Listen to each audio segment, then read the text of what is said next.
Hey guys, welcome back to my channel. I'm AllisonAlanna. If you're new over here, welcome, and make sure that you hit the subscribe button as you enter on in. And if you're a returning subscriber, welcome and thank you for always tuning in.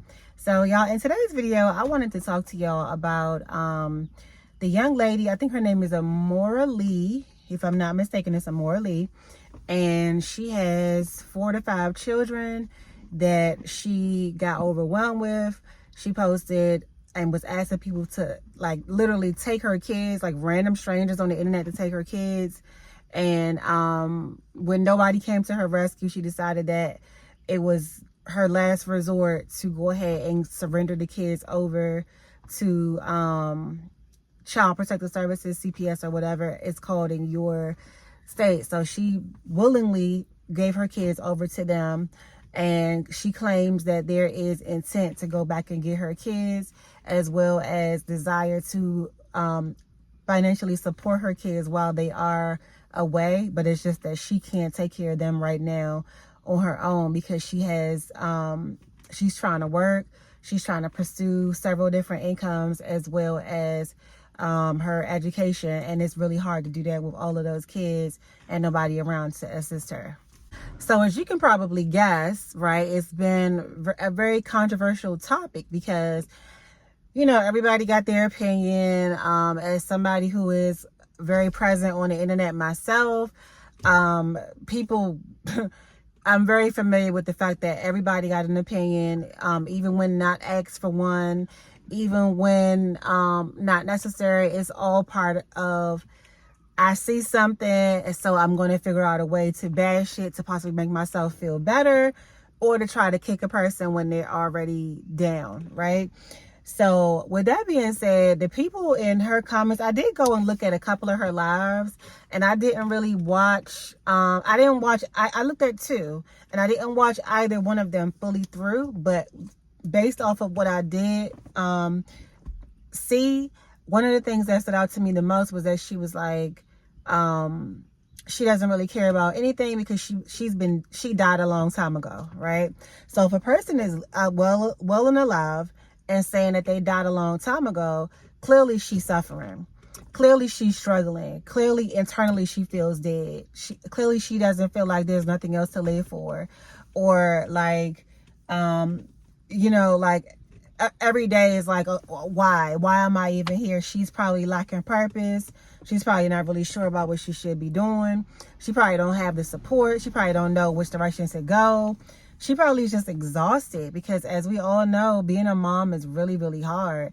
But being a single mom is like almost like a near-death experience to some people. Like, depending on you and your mentality and your mental level and your capacity and what you're able to, what capacity you can put up with certain things, it can really feel like you are locked into a torture chamber.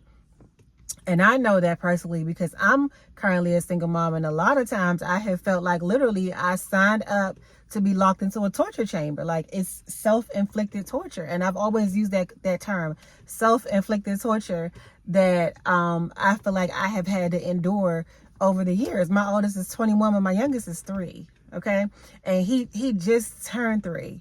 So I have quite a long way to go before I can be like able to feel like I am free from the everyday obligations of a kid. And a lot of times I get stressed out. I get overwhelmed. I get depressed. I get to feeling like, can I really do this? Is this really for me? Why do I have kids? Why did I have kids? Am I really made to be a mother?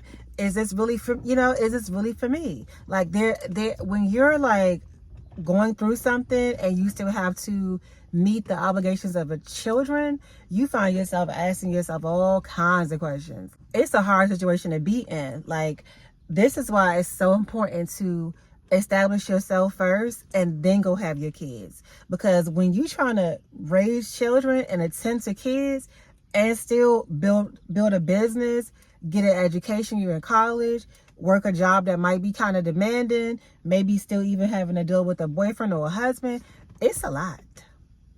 It is a lot. And kids are not the easiest people to deal with, especially in the ages from like 0 to 5 years old. They're not the easiest people to deal with. So when you already stressed about money, you don't have no family support. You don't have, your job might be paying you, but it's not enough. So now you got to go get another job and you're still struggling. You can't get no money from your kids' fathers. Heavy on the can't get no money from your kids' fathers, or no support from your kids' fathers. I mean, should a person really be expected to sit in the most pleasant and mentally stable position that they can possibly be in? Like, it's almost as if you dump a pile of trash on somebody, right? And then get upset at the fact that they didn't want to put the trash bag on their head as well, to just become one with the trash. Like, you can't really expect somebody to sit there and find pleasure day in and day out and do this thing with no like pushbacks or no negative thinking at all after what they've been through. Being overwhelmed, overstimulated, feeling like you drowning in not only your kids but debt. You don't have an adult life for yourself anymore because you don't have a babysitter or anybody around. It is hell. If I could just be quite frank and upfront and just raw about it, it is hell. Nobody in their right mind signs up for that. Nobody in their right mind wants to be in that position. But there are a lot of people that are left that way because there's two that was tangling, and then only when it gets real and when the day-to-day and the real life of having kids hits a person, the weaker one always runs. The weaker one always runs because it's like, okay, before I got into it, it seemed like it was okay. But now that I'm here, I realize I don't want to be here, so I'm going to run off.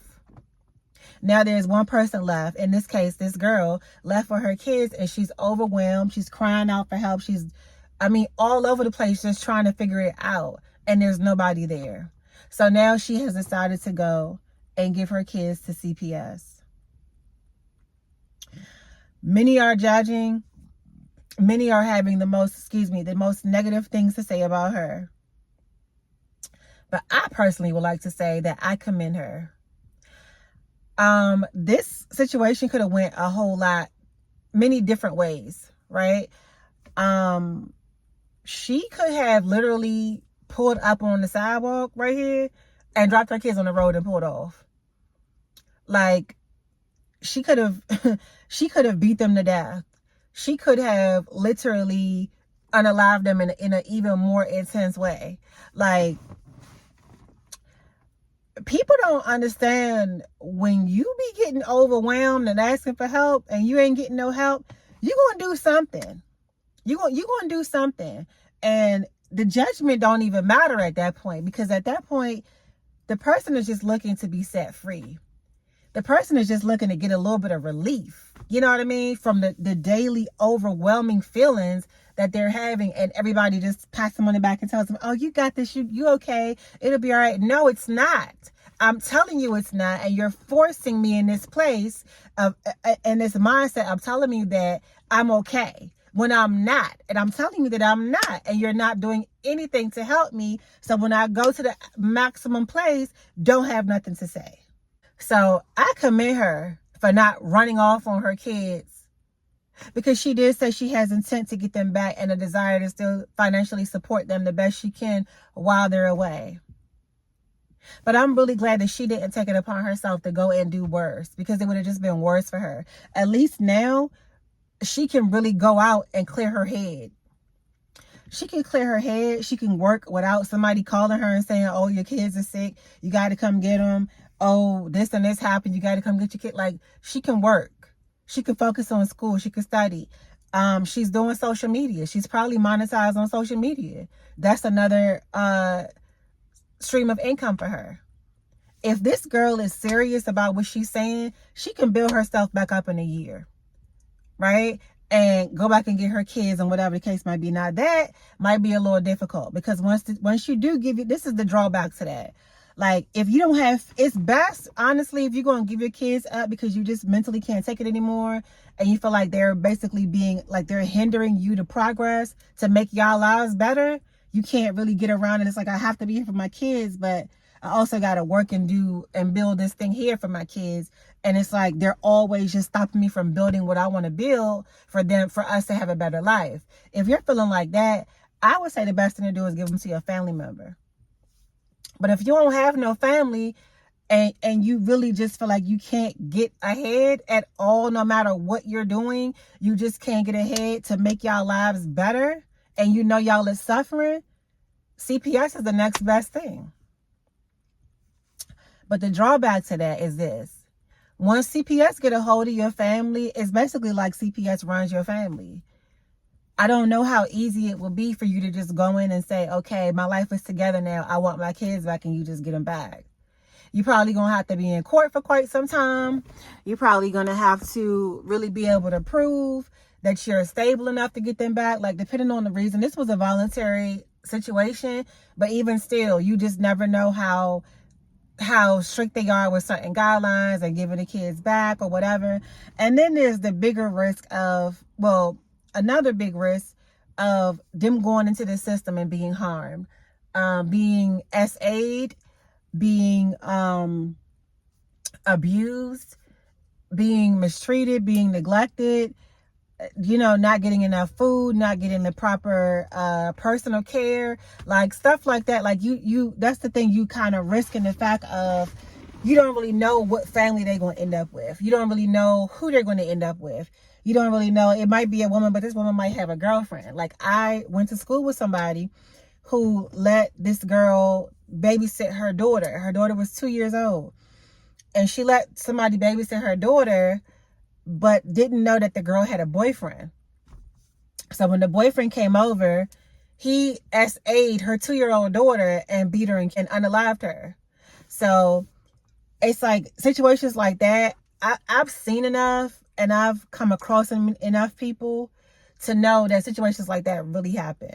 You see it on the news, and you're in touch with it, but it don't really hit until it's happening to you or somebody close to you or somebody that you know. You know what I mean? I've been in courtrooms and heard people in there talking about how a woman has a boyfriend, and because she's so desperate for this boyfriend, she is willingly allowing him to sleep with her daughters, her underage daughters that are in elementary school, because the man is paying the bills or the man is there and she's in love. So whatever he want to do, even if it's at the detriment of her own kids, it's cool. I literally sat through a court session like that. So it's just because of how I think and what I've experienced and what I've been around. It's just like, personally, if that were me, I personally wouldn't have been able to do it. However, I don't knock her for doing it, because I know exactly where she is. Mentally, I know exactly where she is, right? And I think she has really good reason for wanting to get help and to have somebody take them, right? But let's just say, even if her desire was to go run the streets and party, right? I'd rather still for her to give them up than to go leave them at home and leave them neglected, or unalive them so she can go run the streets. I feel like whatever you do, as long as you did not harm them, and just leave them for basically DEAD, right? Like, I can't knock you. I can't knock you.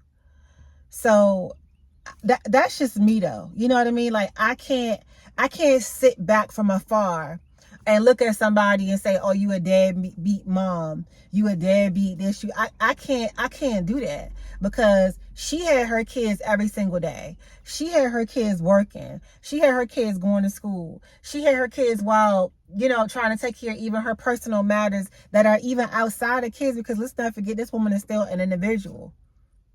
It's so many parts of her that she has to attend to. And if the main people that she's trying to work for or build herself up for are the same ones blocking her, what is she to do? Continue to play this cat and mouse game, or figure it out?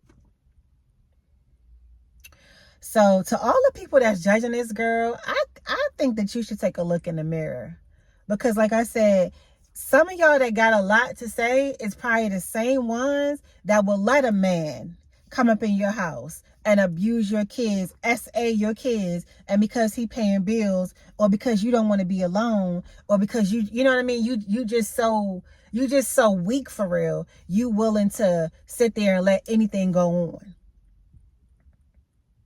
So the ones that's talking, just take a look in the mirror.